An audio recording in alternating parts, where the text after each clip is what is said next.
যে রোজা অবস্থায় হস্তমৈথুন করা কেমন?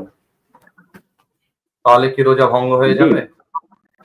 জি শেখ, রাসূলুল্লাহ সাল্লাল্লাহু এরকম যখন প্রশ্ন আসলো শেখ, তো এই জায়গায় আপনি যেই জিনিসগুলো করলে পারে খাস করে রোজা ভঙ্গ হয়ে যায় সেই জিনিসগুলো একটু তাস্কিরা করে দিন। প্রথম কথা হলো যে আল্লাহ রাব্বুল আলামিন বলছেন যে কুলু ওয়াশরাবু হাত্তা ইয়াতাবাyyana লাকুমুল খায়তুল আবয়াদ মিনাল খায়তিল আসওয়াদ মিনাল ফাজর সুম্মা আতিমুস সিয়ামা ইলাল লাইল ওয়ালা তারপর আল্লাহ বলছেন ইতিকাফ সম্পর্কে ওয়ালা তুবাশিরুহুন্না ওয়া আনতুম আকিফুনা বিল মাসাজিদ। এই যে সূরা বাকারাতে সিয়ামের কথা আলোচনা করে আল্লাহ রাব্বুল আলামিন সিয়াম ভঙ্গকারী মূল ৩টি জিনিসকে উল্লেখ করে দিলেন। একটা হলো খাদ্য, একটা হলো পান করা, একটা হলো সহবাস। ৩টি মূল খুঁটি।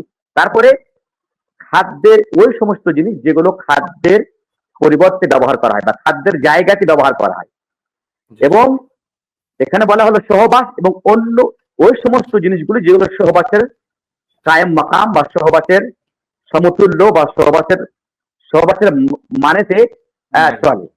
এখানে হস্তমৈথুন করলে পারে, হস্তমৈথুন অথচ জিনা না, অথচ এটা সহবাস না, কিন্তু সহবাসের অর্থে ব্যবহার হয়, সহবাসের অর্থে ব্যবহার হয়। সুতরাং একটি হাদিসে আছে যে বলেছেন যে আল্লাহ পাক রাসূল বলছেন মান্নাম ইয়াদা শাহওয়াতাহু,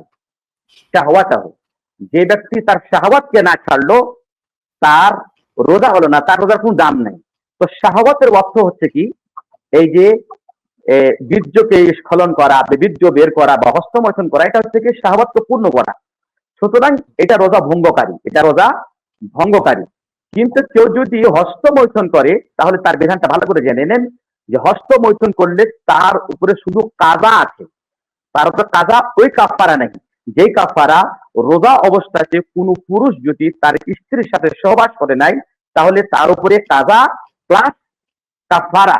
কিন্তু কেউ যদি হস্তমৈথুন করে তাহলে শুধু তার উপরে কাজা আছে, হস্তমৈথুনের কারণে তার উপরে কাফারা নেই।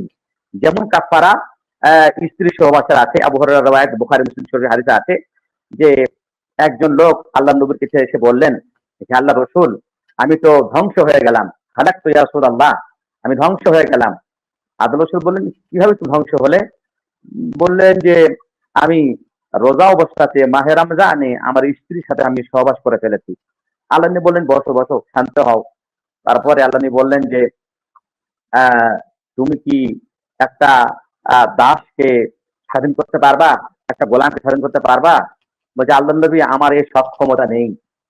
আল্লাহ নবী বললেন হাত্তা তাসতিউ আন তাসুমা শাহরাইন মুতাতাবিআইন, তুমি কি লাগাতার অনবরত 2 মাস অর্থাৎ 60 দিন রোজা রাখতে পারবা? তিনি বললেন যে আল্লাহ রাসূল আমার দ্বারা সম্ভব হয় না এটা, 1 মাসেই তো আমার অবস্থাটা এই খারাপ হয়ে গেল, তাহলে আমি তাহলে 2 মাস রোজাটা কি করে রাখতে পারি?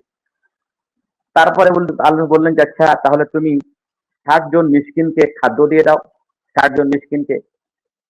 তো সাহাবী বললেন যে আল্লাহ রাসূল আমি 60 জন মিসকিনকে খাবার দিব এই সচ্ছলতা আমার নেই, এই অবস্থা আমার নেই।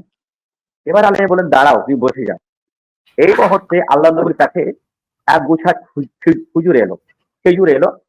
আল্লাহ নবী সেই খেজুরটা তাকে দিয়ে বললেন যাও, এই খেজুরটা মদিনাবাসীর যারা ফকির মিসকিন তাদের মধ্যে বন্টন করে দাও। সেই সাহাবী বললেন আল্লাহ রাসূল আলা আফতা রাজুলিন মিন্নি, আমার চাইতে গরিবকে আমি বিতরণ করব? ওয়াল্লাহি মা বাইনা লাবাতাল মদিনা আফতা রাজুলিন মিন্নি।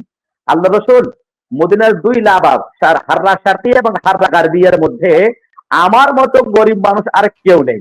ফাতাবাসসামা রাসূলুল্লাহ সাল্লাল্লাহু আলাইহি ওয়াসাল্লাম, আল্লাহ রাসূল একটু মুচকি হাসি দিলেন এবং বলেন যাও আতইম আহলাক, তুমি যাও, তুমি খাও, তোমার পরিবারকে খাওয়াও। তো এইটা হচ্ছে কি সহবাসের জন্য বিশিষ্ট।